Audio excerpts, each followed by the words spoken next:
नमस्कार नीमच, मैं हूं दीपक खताबिया और आप देख रहे हैं MP44 न्यूज। विधानसभा चुनाव आने के बाद में सरगर्मियां तेज हो गई। नेता अपने कार्यकर्ताओं से मिल रहे हैं और शहर के अंदर गली गोल्ले मोहल्लों में जाकर लोगों से संवाद कर रहे हैं। आज हमारे साथ में है जिलाध्यक्ष पवन जी पाटीदार, उनसे बात करेंगे विधानसभा चुनाव को लेकर उनका क्या कहना है। सर, स्वागत है MP44 में आपका। विधानसभा चुनाव नजदीक आते से ही कई विधानसभाओं में टिकट डिक्लेयर हो गए हैं, लेकिन देखा जाए नीमच और मनासा ओल्ड पे है। इससे साफ होता है कि कहीं ना कहीं विधानसभा को लेकर आपकी संभावना लगातार बढ़ती जा रही है। संभावनाएं भारतीय जनता पार्टी में हर कार्यकर्ता की रहती है और प्रयास करने का अधिकार भी हर कार्यकर्ता का होता है। अब होल्ड होना नहीं होना उस सब चीजों के कारण तो प्रदेश संगठन और केंद्रीय नेतृत्व का काम है। हम कार्यकर्ताओं का काम है, जो पार्टी कह दे उस भूमिका में हम लोग अपनी भूमिका का निर्वहन करने लगे। देखा गया है कि वर्तमान समय विधानसभा टिकट की दौड़ में तमाम ऐसा दिल्ली और भोपाल के चक्कर काट रहे हैं और आप कार्यकर्ताओं से संवाद कर रहे हैं, कार्यकर्ताओं से मिल रहे हैं, उनका बैठकर चाय पी रहे हैं। तो लगता है किसी बड़े नेता ने या किसी संगठन का आपके सर पे हाथ पे आपको आश्वस्त कर दिया है? नहीं, संगठन कोई ऐसा हमारे यहाँ आश्वस्त नहीं करता, पर हमारे यहाँ का एक अलग टाइप का सिस्टम है, अलग टाइप का कल्चर है। अन्य पार्टियों से के अलावा यहाँ परिक्रमा से काम नहीं चलता, यहाँ पराक्रम से काम चलता है और काम का आकलन होता है। तो इसलिए परिक्रमा का बहुत महत्व नहीं है कि मैं भोपाल जाऊं, दिल्ली जाऊं और परिक्रमा करूं। मैं अगर मेरा काम करूंगा तो उससे मुझे ज्यादा अंक मिलेंगे। देखा गया है नीमच मंदसौर की बात करें तो तमाम सीटों पर यहाँ पर सामान्य वर्गों को मौका मिलता है। पिछड़ों की बात की जाए तो नीमच से लेकर मंदसौर तक एक भी सीट पिछड़ा की नहीं है। नीमच विधानसभा की हम बात करें तो कांग्रेस में पिछड़े में नंदकिशोर पटेल, उमराव सिंह गुर्जर, सत्यनारायण पाटीदार को टिकट मिल चुका है। ऐसे में क्या नीमच विधानसभा सीट से पवन पाटीदार पिछड़ा सीट से आ सकते हैं? देखिए, भारतीय जनता पार्टी जातिगत राजनीति नहीं करती है कि पिछड़ा, सामान्य, SC मतलब अनुसूचित जाति, जनजाति, इस प्रकार की राजनीति और जातिवादी सिस्टम भारतीय जनता पार्टी के अंदर नहीं है। भारतीय जनता पार्टी के अंदर एक ही आकलन है कि कार्यकर्ता होना, कार्यकर्ता के विचारों के प्रति, पार्टी के प्रति, संगठन के प्रति निष्ठा होना और उसके अलावा जो भी मापदंड चुनावी दृष्टि से होते हैं वो आधार होता है। हमारे यहाँ जातिगत आधार नहीं रहता है।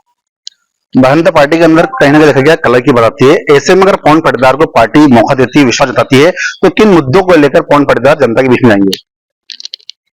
मुद्दे विकास के होंगे, मुद्दे भारतीय जनता पार्टी की प्रदेश की सरकार और केंद्र की सरकार के द्वारा जो योजनाएं चलाई गई है और जिन योजनाओं के कारण से अंतिम व्यक्ति तक को लाभ मिला है और हर वो व्यक्ति जिसके सपने होते हैं एक अच्छा जीवन जीने के, जिनके सपने होते हैं बच्चों को अच्छी शिक्षा देने के, जिनके सपने होते हैं कि अगर परिवार में कोई परेशानी आ जाए तो उस परेशानी के दौर में सरकार खड़ी हो, तो हर ऐसी योजना, चाहे वो आयुष्मान कार्ड की बात करें कि स्वास्थ्य के क्षेत्र की एक अद्भुत योजना है, चाहे लाडली बहना की बात करें कि बहनों का सम्मान बढ़ाना और महिला सशक्तिकरण की दिशा में महत्वपूर्ण कदम है, किसान सम्मान निधि के माध्यम से किसानों को सम्मान देना और कृषि को लाभ का व्यापार बनाने की दिशा में ऐसे कई कदम है। 0% ब्याज। तो हमारे यहाँ संबल योजना जिस प्रकार से भारतीय जनता पार्टी की प्रदेश की सरकार ने चलाई और उसका लाभ नीचे तक मिला, तो संबल मतलब कि उस परिवार के साथ का संबल बढ़ाना जिसका अपना कोई चले गया हो, जिसका अगर एक्सीडेंटल चले गया तो 4 लाख और सामान्य परिस्थिति में चले गया हो 2 लाख। तीर्थ दर्शन के माध्यम से श्रवण कुमार की भूमिका जिस प्रकार से शिवराज सिंह जी ने और भारतीय जनता पार्टी की प्रदेश की सरकार ने भाई कि तीर्थ पर बुजुर्गों को ले जाना, ऐसी अनेकों योजनाएं हैं जिनको लेकर और हम चुनावी मैदान में उतरेंगे। नीमच ओल्ड पर है, क्या लगता है विधानसभा टिकट को लेकर आपको? हमारे यहाँ विधानसभा टिकट के लिए निश्चित रूप से प्रयास होते हैं, पर उसको लेकर ही कोई चुनावी तैयारी हो या उसको लेकर ही मैदान में की योजना करना, ऐसा नहीं है। योजना हम आज भी कर रहे हैं। आज भी हमारी बैठकें हुई, शक्ति केंद्र की बैठकें हुई। अभी भी हम लोगों ने तीनों विधानसभा मनासा, नीमच, जावद का हो गया है। मनासा नीमच होल्ड पर है और उसके बाद भी शक्ति केंद्रों के प्रभारी और इस सब व्यवस्थाओं को आज भी हमने बैठक कर बांटने का काम किया है, क्योंकि अंतिम में कमल खिलना चाहिए और हमारे विचारों की जीत होनी चाहिए। यही जैसा कि आपने कहा कि अंतिम में कमल खिलना चाहिए, आप जिले के जिलाध्यक्ष है, 3 विधानसभा क्षेत्र आपके क्षेत्र में आती है। अगर हम संगठन की बात की जाए तो संगठन तौर पे आने वाले विधानसभा चुनाव के अंदर नीमच विधानसभा की किस तरह की तकदीर तस्वीर होगी?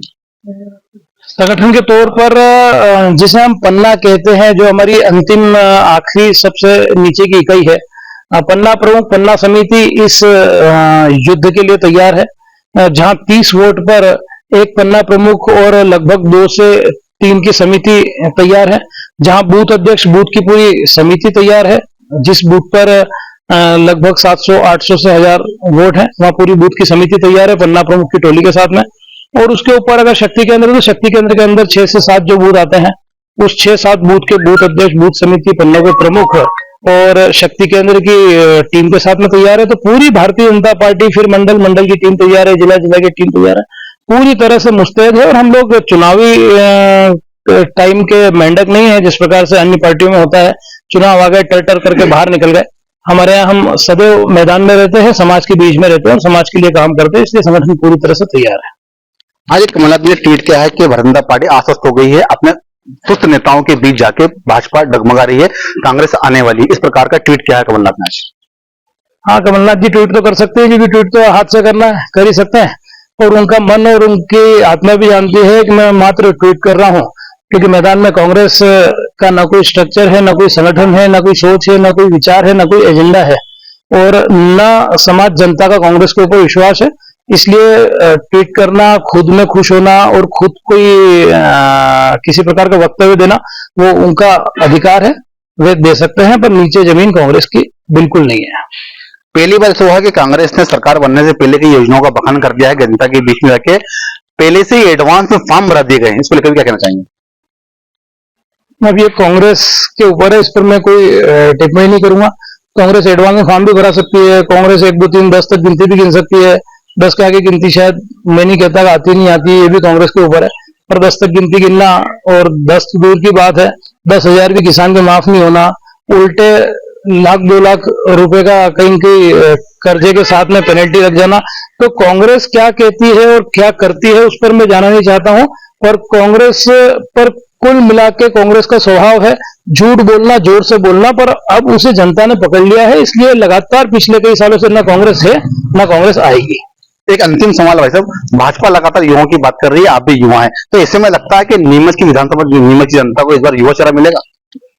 अब ये निर्णय मेरे हाथ में नहीं है, मेरे हाथ में अगर होता तो मैं निश्चित रूप से इसका जवाब आपको देता। ये प्रदेश नेतृत्व और केंद्रीय नेतृत्व के अधिकार क्षेत्र का मामला है, पर जो भी होगा वो अच्छा होगा। तो ये थे हमारे साथ में भारतीय जनता पार्टी जिलाध्यक्ष पवन पाटीदार, जो विधानसभा चुनाव को लेकर, तीनों विधानसभा कुछ सीटों को लेकर पार्टी को और जनता को आश्वस्त किया है कि इस बार वापस से प्रदेश के अंदर शिवराज सरकार होगी, प्रदेश के अंदर वापस भाजपा सरकार होगी और तीनों विधानसभा सीट में भाजपा का परचम लहराएगा। लेकिन ये तो आने वाला वक्त ही बताएगा कि सरकार किसकी होगी और किसको टिकट मिलेगा। आप देखते रहिए MP44 न्यूज।